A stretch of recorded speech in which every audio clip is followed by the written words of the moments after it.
नमस्कार। दिव्य ज्योतिष परामर्श केंद्र में आप सभी लोगों का हृदय से स्वागत है। प्रिय मित्रों, आज मैं आप सभी लोगों के समक्ष एक बहुत ही सूक्ष्म परंतु महत्वपूर्ण विषय पर चर्चा करने के लिए आया हुआ। जैसा कि आप सभी लोग जानते हैं, कोई भी व्यक्ति जब समस्याग्रस्त होता है, समस्याओं से जूझ रहा होता है, रोग, रिपु, ऋण इत्यादि इत्यादि परेशानियां उसके जिंदगी में बढ़ जाती हैं, जीवन में सफलता का कोई मार्ग नजर नहीं आता है, तब वह व्यक्ति किसी ज्योतिषी के पास अपने जन्म विवरण को लेकर के जाता है और अपने कुंडली का विश्लेषण करवाता है।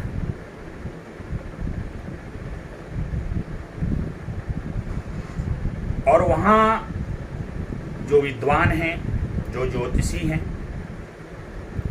वो गणना करते हैं और ज्योतिषी गणनाओं के आधार पर उन्हें बताते हैं कि समस्या कहाँ से हो रही है, क्या प्रॉब्लम है, क्या दिक्कत है, क्या परेशानी है। वह अपने ज्योतिषी विश्लेषण के द्वारा उन्हें बताने का प्रयास करते हैं। मित्रों, मेरा ये मानना है कि परेशान होकर के किसी ज्योतिषी के पास जाने से कहीं ज्यादा बेहतर होता है कि आप जब अच्छी स्थिति में हैं, आप जब सुख की स्थिति में हैं, प्रारंभ में ही आपको ज्योतिषी के पास चले जाना चाहिए और एक बार अपने जन्म कुंडली का विश्लेषण अवश्य करवा लेना चाहिए। हाँ, परंतु इस बात का आपको ध्यान रखना है कि वह जो ज्योतिषी हैं जिनके पास आप जाएं, वो विद्वान हों, परोपकारी हों, ईमानदार हों, उनके विचार अच्छे हों और लोक कल्याण की उनके अंदर भावना भी होनी चाहिए। तो आप किसी अच्छे विद्वान ज्योतिषी के पास जाइए और अपने जन्म कुंडली का विश्लेषण अवश्य करवाइए, ये मेरा मानना है। क्योंकि मैं अपने अंतःकरण से इस बात को, एक ज्योतिषी होने के नाते नहीं, एक तटस्थ व्यक्ति होने के नाते मैंने अपने अंतःकरण से इस बात को स्वीकार किया है कि ज्योतिष विज्ञान बहुत ही सुदृढ़, पावरफुल और प्रभावशाली विज्ञान है, जो कि हमारे लिए बहुत ही महत्वपूर्ण है और बहुत ज़्यादा महत्व रखता है। तो इससे पहले कि हमारे जीवन में समस्या आए, परेशानी आए, दिक्कत आए, हम कहीं जाकर के फंस जाएं, तब जाकर के किसी ज्योतिषी के पास जाएं। अगर आप मेरी माने तो जब आप सही स्थिति परिस्थिति में रहते हैं, सुख की स्थिति में रहते हैं, आपके ऊपर कोई समस्या नहीं रहती, तो आपको एक बार किसी अच्छे ज्योतिषी के पास जा करके अपने कुंडली का उचित विश्लेषण करवा लेना चाहिए और समय से पहले उपायों को कर लेना चाहिए, ताकि भविष्य में आपके साथ कोई अप्रिय, अप्रत्याशित घटनाएं ना घटें। प्रिय मित्रों, सिद्धांत कहता है कि जीवन एक संघर्ष है। सही है, जीवन एक संघर्ष है। जीवन में छोटा मोटा संघर्ष लगा भी रहता है, चाहे वो करोड़पति हो, चाहे अरबपति हो, चाहे खरबपति हो या कोई गरीब व्यक्ति हो। सबके जीवन में कुछ न कुछ संघर्ष रहता है और जीवन भर रहता है। रोग को भी लेकर के रहता है, रिपु को लेकर के रहता है, ऋण को भी लेकर के रहता है। तो जीवन है तो संघर्ष है, लेकिन सामान्य स्तर का होना चाहिए, कोई अप्रत्याशित नहीं होना चाहिए। और जब कोई अप्रत्याशित संघर्ष उत्पन्न हो जाता है तो यह विचारणीय है। ऐसा क्यों? कोई भयंकर दुर्घटना हो जाए आपके साथ, आपके ऊपर इतना ज्यादा कर्ज हो जाए कि आप दिवालिया हो जाए,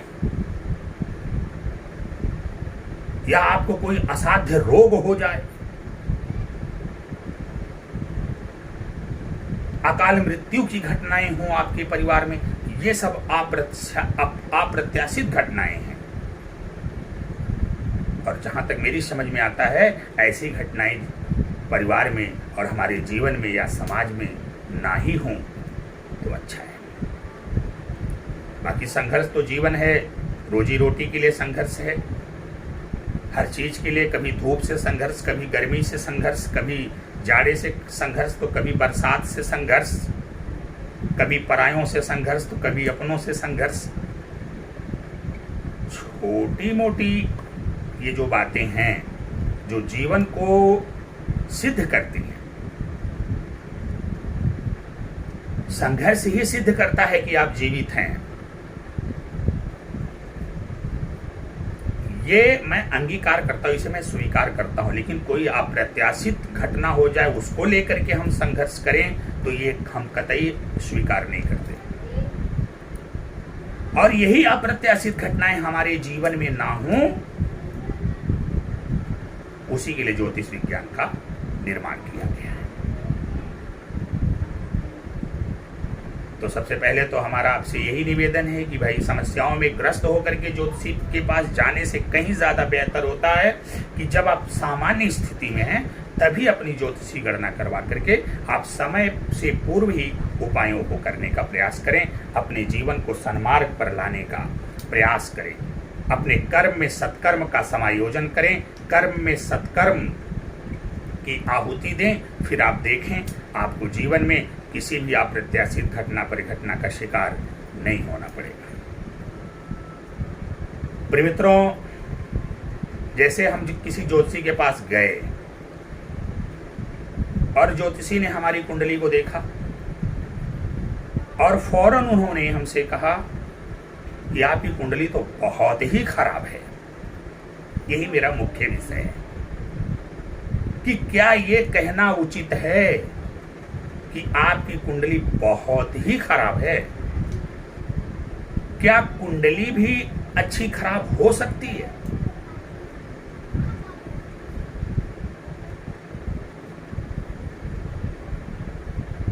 क्या ये कहना न्याय संगत है कि आपकी कुंडली खराब है? अब एक उदाहरण में ले लीजिए, जैसे एक आईना होता है। आईने में आप अपना चेहरा देखते हैं। आईना जो होता है चेहरा दिखाने का काम करता है। अब आईने में आप अपना चेहरा देखते हैं। अब अगर आपके चेहरे के ऊपर कोई गंदगी है या चेहरे में कोई त्रुटि है या चेहरे में कोई बुराई है तो आप क्या कहेंगे? आईना खराब है, दर्पण खराब है, या फिर आप अपने चेहरे को देखेंगे कि हमारे चेहरे में ही कोई दाग धब्बा है, हमारे चेहरे में ही कोई त्रुटि है, आप इसको देखेंगे या आईने को खराब कहेंगे, दर्पण को खराब कहेंगे? बिल्कुल नहीं। दर्पण तो दर्पण है, आप जैसे हो आपको वैसा ही वो दिखा देगा। अब दोष आपके चेहरे में हो, दोष आपके मुखड़े में हो, दोष आप में हो और आप दर्पण के सामने खड़े हो और दर्पण ने हूबहू आपको दिखा दिया, प्रतिबिंबित कर दिया, तो आप दर्पण को दोष नहीं दे सकते। तो जिस प्रकार आप दर्पण को दोष नहीं दे सकते, ठीक उसी प्रकार ये ज्योतिष विज्ञान भी दर्पण ही तो है,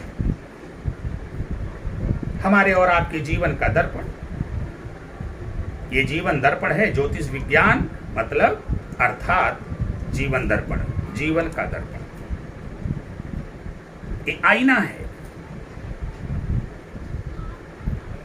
हमें और आपको आईना दिखाता है, ये दर्पण है।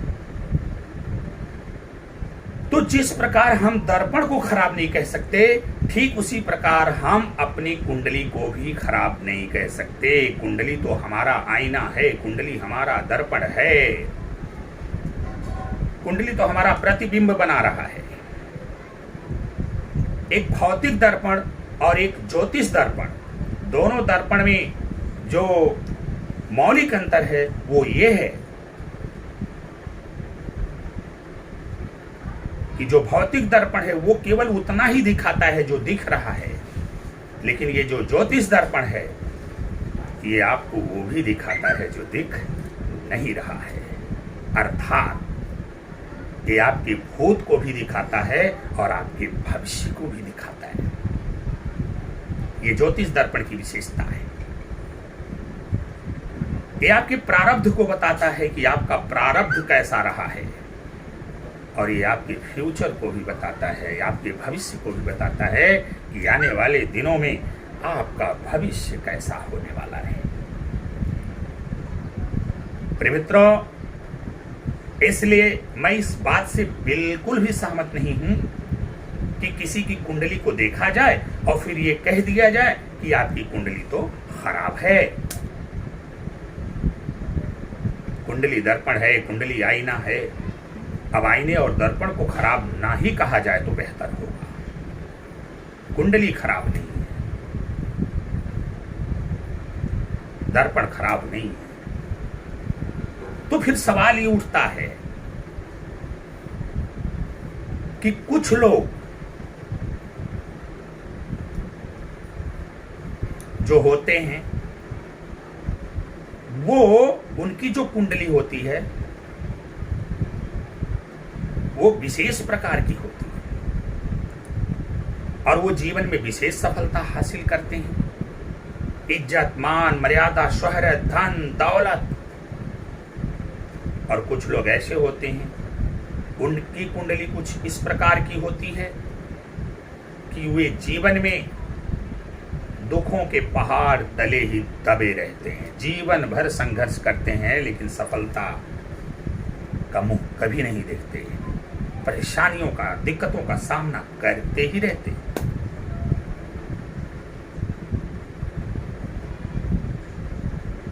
आखिर क्यों? उनकी कुंडली में ग्रहों की स्थिति क्यों ऐसी हो गई कि उनका जीवन सुखमय हो गया, और इनकी कुंडली में ग्रहों की स्थिति क्यों कुछ इस प्रकार की हो गई कि इनका जीवन दुखमय हो गया, जिसको आम बोलचाल की भाषा में ज्योतिषियों ने बड़ी आसानी से कह दिया कि आपकी कुंडली अच्छी है और आपकी कुंडली खराब है।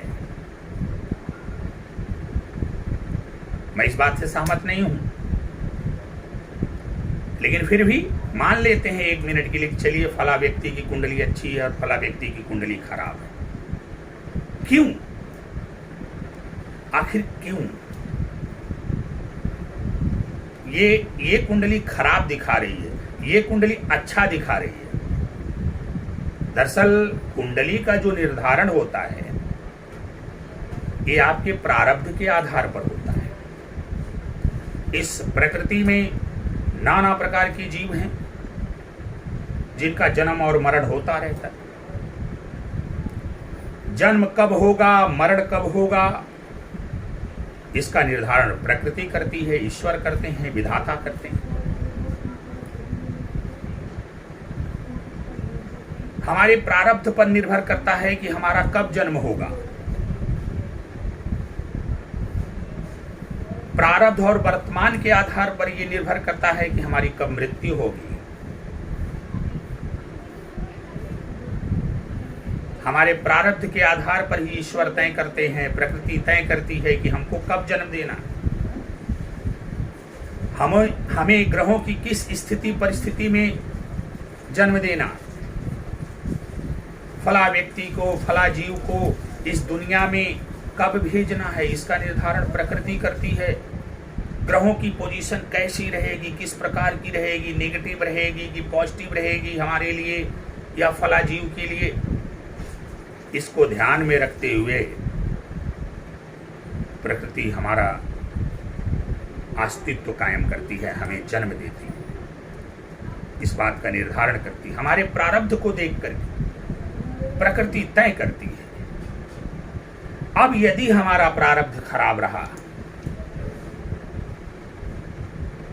तो ये मान करके चलिए कि हमें ग्रहों की कुछ ऐसी स्थिति परिस्थिति में प्रकृति जन्म देने वाली है जब हमें उन ग्रहों की पॉजिटिव ऊर्जा बिल्कुल कम, नेगेटिव ऊर्जा ज्यादा मिलने वाली है। अर्थात हमारी जिंदगी को समस्या ग्रस्त करने वाली स्थिति जब होगी तब वो प्रकृति हमको जन्म देगी।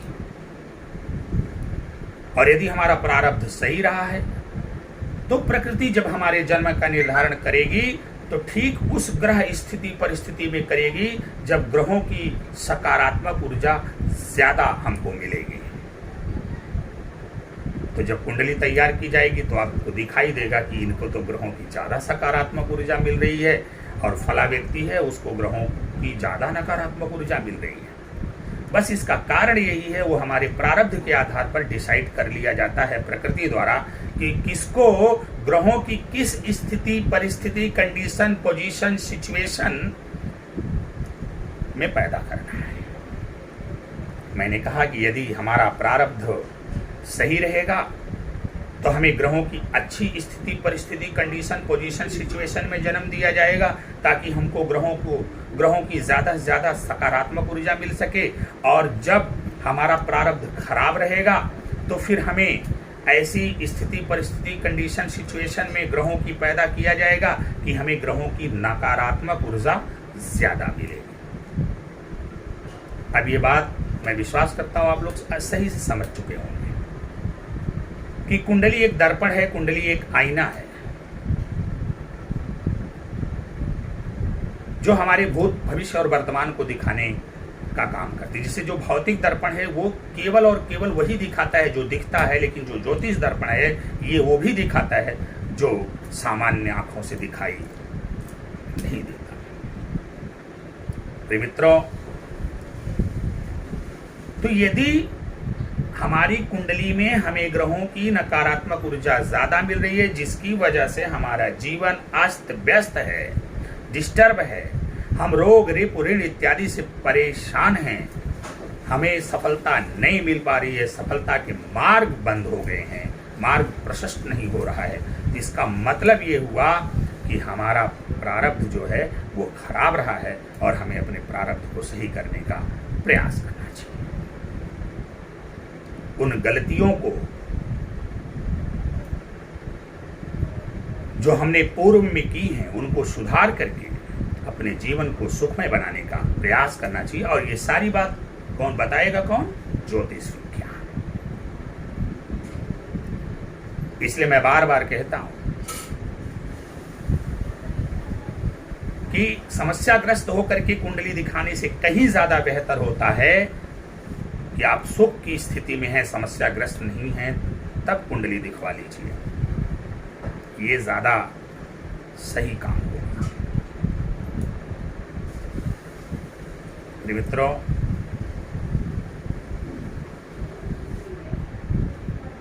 मैं जब भी कुंडली किसी जातक की देखता हूं और मैं देखता हूं कि अब इसमें इसको ग्रहों की नकारात्मक ऊर्जा ज्यादा मिल रही है, मैं फौरन उसे सत्कर्म से जोड़ता हूं, क्योंकि ग्रहों की नकारात्मक ऊर्जा उनकी सिचुएशन पोजीशन कंडीशन उनकी स्थिति उनकी परिस्थिति इस बात का इशारा करती है कि इनको किस प्रकार का सत्कर्म करना पड़ेगा। जब तक उस सत्कर्म से आप गुजरोगे नहीं तब तक सफलता का मार्ग आपके लिए खुलने वाला नहीं है। आप लाख प्रयास कर लो, जिंदगी खत्म हो जाएगी, लेकिन सफलता का द्वार आपके लिए खुलेगा नहीं। ये सफलता का द्वार तभी खुलेगा जब आप जान पाओगे कि आपको कौन सा सत्कर्म करने के लिए इस दुनिया में भेजा गया है, जिससे कि आप अपने प्रारब्ध को सुधार सकें। और इस बात को समझाने का काम ज्योतिष विज्ञान करता है। यदि किसी व्यक्ति की कुंडली में ग्रहों की स्थिति परिस्थिति ऐसी है कि उसको नकारात्मक ऊर्जा ज्यादा मिल रही है, उसे ज्यादा संघर्ष करना पड़ रहा है, वह अपने जीवन से तंग आ चुका है, उसके घर में अप्रत्याशित घटनाएं बहुत सारी हो रही हैं, तो उसे डरने की आवश्यकता नहीं है। आप किसी योग्य ज्योतिषी के पास जाइए, उसे अपनी कुंडली दिखवाइए और हाथ जोड़ करके पूछिए कि हे गुरुदेव, मुझे सन्मार्ग दिखाइए। निश्चित रूप से आपको सत्कर्मों से जोड़ा जाएगा, आपको सन्मार्ग पर चलाया जाएगा। और जैसे ही आप अपने जीवन को सत्कर्म से जोड़ेंगे, आप देखेंगे कि ग्रहों की जो नकारात्मक ऊर्जा आपको परेशान कर रही थी, अब धीरे धीरे वो सकारात्मकता में बदलना शुरू करेगी और आपका जीवन सुख, समृद्धि, खुशहाली एवं सफलता के मार्ग पर अग्रसर होता चला जाएगा। इसलिए यदि आप किसी ज्योतिषी के पास गए और कुंडली को आपने दिखवाया और किसी ज्योतिषी ने कह दिया आपकी कुंडली बहुत ही खराब है, तो आपको डरने और भयभीत होने की आवश्यकता है ही नहीं, क्योंकि मैं कुंडली को खराब मानता ही नहीं। कुंडली को खराब मानने का मतलब हो गया प्रकृति और ईश्वर के ऊपर सवाल उठा देना, और कम से कम ये मेरे सामर्थ्य में नहीं है।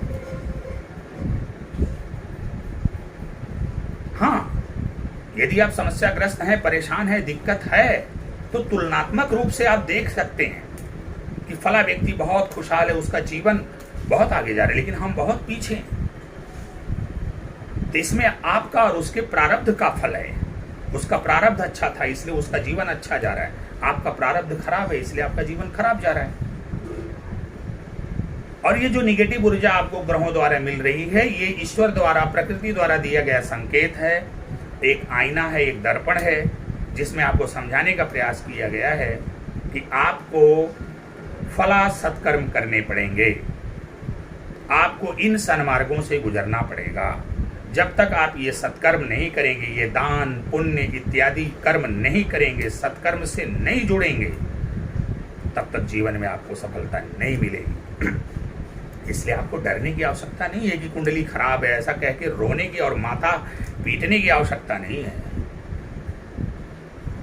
यदि कुंडली से आपको नकारात्मक ऊर्जा ज्यादा मिल रही है, यदि कुंडली में बैठे हुए ग्रह आपको सही फल नहीं दे रहे हैं, तो इसका मतलब वो आपको सत्कर्म से जोड़ना चाहते हैं। आप सत्कर्म से जुड़ जाइए और फिर देखिए किस तरह से आपके सितारे बुलंद हो जाएंगे, आपका जीवन जो है सुख, समृद्धि और खुशहाली और सफलता के मार्ग पर अग्रसर होता चला जाए।